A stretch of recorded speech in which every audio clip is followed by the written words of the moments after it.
me reía o me tomaron cuando me estaba riendo porque estaba comentando con nuestro invitado que está en el estudio, Tomás Guanipa, que es delegado de la Plataforma Unitaria de la Mesa de Negociación en México, es vicepresidente de Asuntos Políticos de Primero Justicia y mañana estará en ese encuentro con el presidente Petro. Bienvenido, gracias por acompañarnos. Y Dani, un placer verte de nuevo y muchas gracias por esta oportunidad de poder comunicar un poco todo esto que está pasando y que está generando, gracias a Dios, mucho interés sobre Venezuela. ¿Sabes qué? Quiero hacer un comentario porque me parece importante. Hoy conversaba con Tomás en algún momento, cuando nos poníamos de acuerdo para la entrevista, y él me decía dos cosas que son muy importantes cuando uno va a tener un encuentro como el de mañana, sobre el que el foco de la atención está puesto. Él me decía, hay que ser prudente cuando uno va a un encuentro de este tipo, pero también hay que hablar, porque la gente necesita información y si no, especula. Pero no todos piensan lo mismo, Tomás. Bueno, es un tema delicado. La verdad es que la situación en la que hemos vivido en Venezuela es dramática. La ausencia de libertad es una cosa que va somatizando el ser humano y que más bien lo que gracias a Dios permite ver es que todavía hay una resistencia muy grande en el pueblo de Venezuela y una sensación de que hay que luchar, que no hay que claudicar, muy importante. Este proceso de negociación que se empezó en México ha tenido adelantos y retrasos, mucho más retrasos que adelantos, porque siempre el régimen termina utilizando el argumento de pararse de la mesa cuando estamos entrando al foco que tiene que ver con derechos humanos, con las libertades de quienes hoy están presos, con la persecución, con condiciones electorales, en un momento en el que vamos justo a un proceso electoral. Por eso hemos estado haciendo en los últimos meses un esfuerzo no solamente para demostrar que podemos llegar a acuerdo, y por eso llegamos a un acuerdo social que está en un proceso de implementación que se ha tardado más de lo debido, pero también para sensibilizar al mundo libre sobre lo que está pasando en Venezuela y sobre la urgencia que tenemos de que haya un proceso de negociación ya definitivo que salve el 2024 como un año donde la gente pueda elegir libremente un gobierno y que permita que junto a las elecciones que vienen después en el 2025, Venezuela pueda entrar en un redil democrático que hoy no tenemos. Por eso hemos viajado a Europa, hemos hecho viajes a Estados Unidos y hemos hablado con países de América Latina.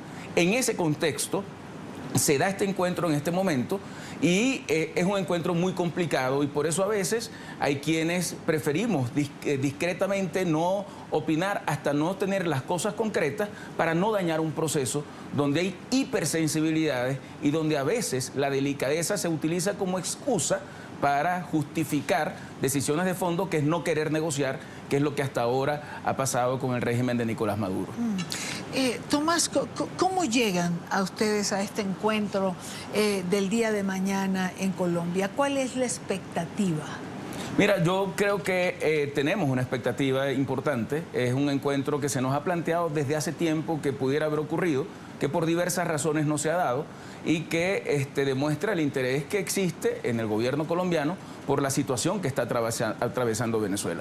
El rol que puede jugar el presidente Petro es muy importante, entendiendo que lo que esperamos los venezolanos es que se defienda los derechos humanos, como él mismo ha dicho, se defienda que Venezuela pueda entrar en un proceso verdaderamente democrático que hoy no tenemos, que se defienda las libertades económicas que evidentemente tienen que haber en un país donde hay respeto a derechos humanos, donde la gente puede actuar libremente, donde la gente puede opinar, donde la gente no es perseguida, donde no se violan ningún tipo de derechos ni de delitos, ni se cometen delitos de lesa humanidad, y donde la gente puede elegir libremente.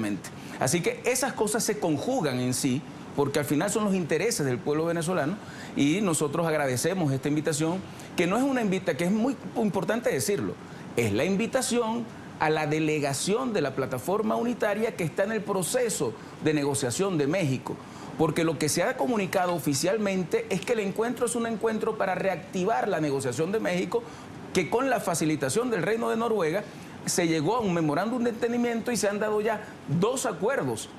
Lo que pasa es que lo que estaba previsto es que desde diciembre iniciáramos ya todo lo que era la discusión del acuerdo político, y ahí es donde ha habido el freno que ha puesto de nuevo el gobierno de Nicolás Maduro. Por lo tanto, si esa cumbre, como se ha explicado claramente, es para reactivar el mecanismo de negociación entre venezolanos, a través del memorándum de entendimiento firmado entre la plataforma unitaria y el régimen de Maduro, con la facilitación de Noruega, es obvio que existe una reunión con la delegación que representa los intereses del pueblo venezolano, claro, que es justamente lo que se va a dar Lo que pasa es que entonces la confusión de repente la crea el canciller Leiva, porque quien habla de toda la oposición es el canciller Leiva. Lo hace en Nueva York con nuestro periodista Alejandro Rincón y lo hace en Washington con nuestra periodista María Molina. Y él dice en cámara, está invitada toda la oposición, el que quiera ir puede ir. Por eso hay factores que comenzaron a decir, María Corina Machado o Antonio Ledesma, que a nosotros nadie nos ha invitado. Bueno, yo no quisiera entrar en interpretaciones de lo que quiso decir el canciller. Yo quisiera entender que al final es una invitación que está haciendo a quienes representamos a la oposición en Venezuela en ese proceso de negociación, claro, a los que representamos los intereses de los venezolanos que están oprimidos, de los millones de venezolanos que están fuera del país y quieren regresar, de los que están presos, de los que sienten que han votado en procesos electorales que han sido fraudulentos, de los que quieren vivir en un país libre, y eso es lo que representa la delegación de la plataforma unitaria. Y para nosotros es muy importante que esta invitación que se nos ha hecho se convierta en un mecanismo de comunicación fluido para que todos los países libres, y Dania, nos acompañen en este proceso, porque no solamente tendremos el encuentro con el presidente Petro, sino también tendremos encuentros con distintas delegaciones de países amigos que están muy interesados en que este ejercicio de negociación no falle y se convierta de verdad en una oportunidad para el pueblo de Venezuela, teniendo ya encima un proceso electoral presidencial y teniendo encima ya también, aunque lo veamos un poquito más lejos, elecciones parlamentarias, elecciones a alcaldes, a concejales, a diputados regionales y elecciones a gobernadores. Con lo cual, en año y medio, nosotros vamos a haber cambiado prácticamente toda la geografía política del país, pero para eso necesitamos condiciones electorales y para eso es urgente llegar a ese acuerdo político por el que hemos estado trabajando desde hace tantos años. ¿Qué espera el presidente Petro de este encuentro de mañana con esta representación de la oposición venezolana? El presidente Petro ha declarado en relación a esto, ha dicho lo siguiente.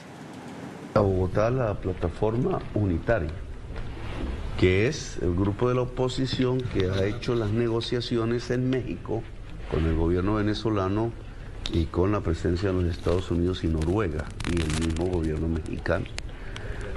Yo quiero ver la impresión de ellos, de ese desarrollo, de esas conversaciones, el por qué se entrabaron desde su punto de vista, qué solicitan como garantías en un proceso electoral y su posición alrededor si van a participar en un proceso electoral si se abre en Venezuela.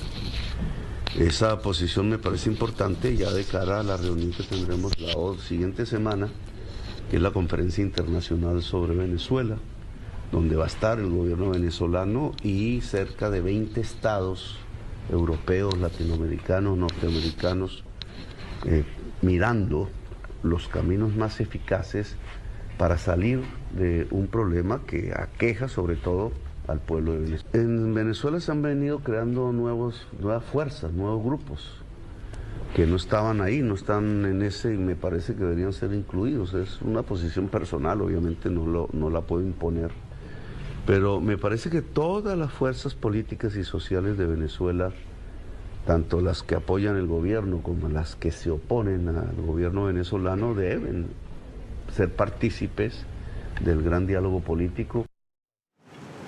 Esto es lo que ha dicho el presidente Petro en relación a este encuentro de mañana. ¿Por qué? Bueno, vamos a adelantar un poco de lo que el presidente Petro quiere saber, si es que no se ha enterado, pues. ¿Por qué se entrabaron las conversaciones en México? Porque se paró el régimen. Porque el régimen, como lo decía Tomás Guanipa hace unos minutos, cuando llegamos a los puntos modulares, se para y patea la mesa, simplemente porque no quiere continuar. Excusa cualquiera, la primera que se le ocurra, ¿o no, Tomás? Sí, efectivamente. Yo creo que eso al final le hace un gravísimo daño al pueblo venezolano. Ayer veíamos que un venezolano para poder cubrir la canasta básica alimentaria necesita 98 salarios mínimos. 98 salarios mínimos en un mes. para poder recibir y pagar lo que necesita para alimentar a una familia. Y una familia necesita más de $500 para poder vivir y hoy están recibiendo menos de $10 de ingresos, con lo cual te demuestra claramente que el drama humano que vive el venezolano es demasiado complejo, que hoy todavía haya gente que decida, y Dania, yo estuve allí, ir al Darién y cruzar esa selva, donde se ve cómo la gente pierde la vida y el trauma del que logra pasar es absolutamente dantesco, y que todavía haya gente que decide hacerlo porque huye de una realidad pavorosa que se vive en Venezuela. Debería por lo menos mover la fibra de sensibilidad de cualquiera que ejerza el poder para buscar una salida a la severa crisis que estamos viviendo. Con lo cual, a mí me parece que estamos en un momento crucial para que entendamos que el drama humano cobra vidas, cobra sufrimiento, cobra daños psicológicos que después no pueden recuperarse, separa familias, que es un dolor muy grande que tenemos los venezolanos. Claro. Y eso yo creo que nos obliga a que hagamos esfuerzos para la negociación. Yo no entiendo por qué hay gente que piensa que negociar es claudicar. Negociar más bien, en un momento como este, es defender los intereses de los oprimidos, es defender los intereses de los que quieren ser libres, es defender que el que está preso pueda conquistar la libertad, es defender nuestro derecho a rebelarnos frente a esto y poder tener un cambio, es defender nuestro derecho a que tengamos, valga la redundancia, derechos humanos. El factor confianza, Tomás, es que yo creo que hay algo con el factor confianza. Yo creo que negociar es eso que tú dices, y en una circunstancia como esta, la negociación es y debe ser una obligación, porque simplemente el pueblo venezolano no tiene armas. Las armas las tiene Maduro y las Fuerzas Armadas de Venezuela. Entonces hay que negociar. Pero ¿por qué se confunde negociación con entrega? Exactamente, porque hay quienes quieren vender la negociación como una claudicación. Hay quienes piensan, lo declaran además, que la salida de Maduro tiene que darse a través de la fuerza. Y yo no estoy hablando, y no se refieren a la fuerza de la movilización popular que tiene que haber, por ejemplo, para protestar frente a las cosas que están pasando, que son eventos pacíficos, pero a los que tenemos derecho a continuar, sino a la fuerza, sacarlo, yo no sé, un día que uno se despierta, prende la televisión y el señor no esté allí. Y a mí me parece que eso es absolutamente irreal. Y yo lo que creo que hay que llamar también es al que no crea en este proceso, no lo ataque, dele por lo menos un voto un voto de pensar. Ojalá puedan lograrlo, aunque yo no lo crea, porque pareciera que para algunos es más importante la forma como se salga de Maduro que lograr salir de él en verdad. Para algunos es más importante que haya justicia, que haya libertad.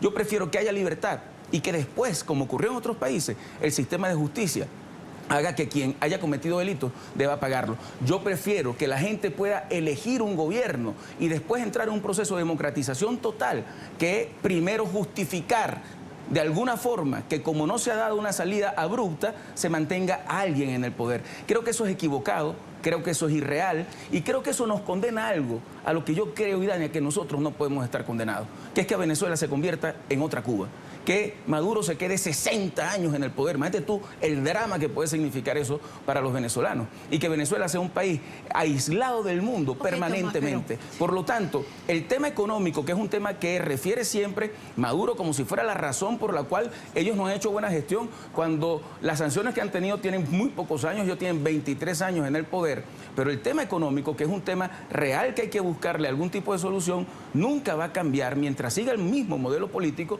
y mientras la gente no pueda elegir libremente. Ahí se conjugan esas dos cosas y nos obligan a que haya un proceso de negociación donde todos logremos, como dicen por ahí, tragarse algunos sapos y Dania, pero lograr lo más importante, que es la libertad del país. Tú acabas de mencionar la palabra que es el problema. Todos. ¿Por qué es tan difícil para los venezolanos ser... Bueno, momento. ¿Por qué es tan difícil para los factores políticos venezolanos convertirse en un todos? ¿Por qué cuando fuimos a elecciones y logramos ser todos, se ganó la asamblea en aquel momento? ¿Por qué los factores políticos no pueden construir una unidad? Y no es que sea culpa de alguien en particular, ¿por qué no pueden ser un todos? Mira, ahí hay varias cosas que además te has referido en las preguntas y tal vez yo no he podido contestarte adecuadamente, pero tú dices una cosa que se va mezclando y que es transversal en todo esto, que es la palabra confianza. La palabra confianza afecta mucho que haya un proceso de negociación serio, porque entre las partes hay un nivel de desconfianza total, desde mi perspectiva, entre otras cosas, porque el régimen de Maduro es especialista a comprometer cosas que después no hace, y se generan a su vez de parte de ellos acusaciones de que otros no cumplen en algún momento cuando se hace un compromiso. Y yo creo que esos son prejuicios que lo que hacen es afectar el acuerdo en sí mismo. Pero dentro de la oposición también han habido elementos, acciones que terminan generando un clima de desconfianza que es muy dañino y que se ha profundizado a través del tiempo. Pero yo creo que estamos en un camino que es importante para lograr la unidad y que tal vez es la unidad que se logra a través de la decisión de la gente porque los políticos no se pudieron o no nos pudimos poner de acuerdo en su momento, que es en la elección primaria. Porque a mí me parece que en la elección primaria no solamente vamos a escoger a un líder, no solamente vamos a escoger un candidato para enfrentar a Maduro y que nos saque de esta crisis profunda y sin precedentes en la historia que hemos tenido, sino que vamos a elegir también una causa, vamos a elegir unas formas, vamos a elegir una ruta, porque en esas primarias hay quienes quieren ganar la elección para convertirse en líderes de la oposición y luego implosionar la posibilidad de una elección presidencial en la que podamos a través de un knockout derrotar a Maduro y que no haya fraude que pueda contra una diferencia gigantesca, y hay otros que queremos que la elección del 24 sea un efecto movilizador de rebelión popular para que haga del voto un voto de transformación, de protesta, pero que un voto que pueda cambiar el país, para que de forma pacífica, a pesar de la violencia a la que hemos estado sometidos los venezolanos durante todos estos años por el uso de las instituciones públicas para amedrentarnos y perseguirnos, podamos tener un cambio y una transición hacia una democracia plena en Venezuela. Por lo tanto, yo creo que son formas de ver las cosas, claro, pero nosotros te lo decimos claramente, por lo menos mi organización política lo dice claramente. Nosotros vamos a las primarias con la rectitud de intención y con el compromiso legítimo de apoyar a quien gane. Esperamos que nuestro candidato gane y creemos que eso va a ocurrir, pero si ganara cualquier otra persona, vamos a estar en la primera fila acompañándolo para que se convierta en el catalizador del descontento popular y en el unificador de la esperanza de los venezolanos para derrotar a Maduro. ¿Ese es el compromiso de todos de cara a las primarias, Tomás? Mira, yo veo las primarias cada día ganando mucho más terreno, ganando mucho más cuerpo. La plataforma Pero unitaria, es el compromiso de todos. Tiene que ser de todos. ¿Que el que gane la primaria va a contar con el apoyo de todos los demás? Yo creo que ese es el compromiso que tenemos que hacer con Venezuela. Porque el venezolano que cruza el Darién y que a veces ve cómo un familiar pierde la vida cruzando con él, no merece que nosotros vayamos a un proceso electoral donde no estemos unidos. La madre que quiere volver a ver a su hijo o que de repente conoció a su nieto a través de una pantalla de teléfono, no se merece que nosotros vayamos separados a una elección presidencial. Por eso, todo el que de verdad quiera salir de Maduro electoralmente tiene que participar en esas primarias y tiene que someterse a la votación de las mayorías para que legítimamente, con la legitimidad que da el pueblo, se convierta en el líder que estamos buscando. Ahora bien, fíjate tú, esa plataforma fue la que hizo las primarias y hoy hay gente que no forma parte de la plataforma que está entrando allí. Y qué bueno que todos vengan y que todos participen. Es bueno que vengan, participen, pero quiero retomar, me quedan pocos minutos y quiero retomar el encuentro de mañana de la oposición y la cumbre del próximo martes, esa cumbre de cancilleres. Tú has dicho, nos vamos a reunir con el presidente Petro y con otras delegaciones de países amigos. Ustedes no están invitados a la cumbre.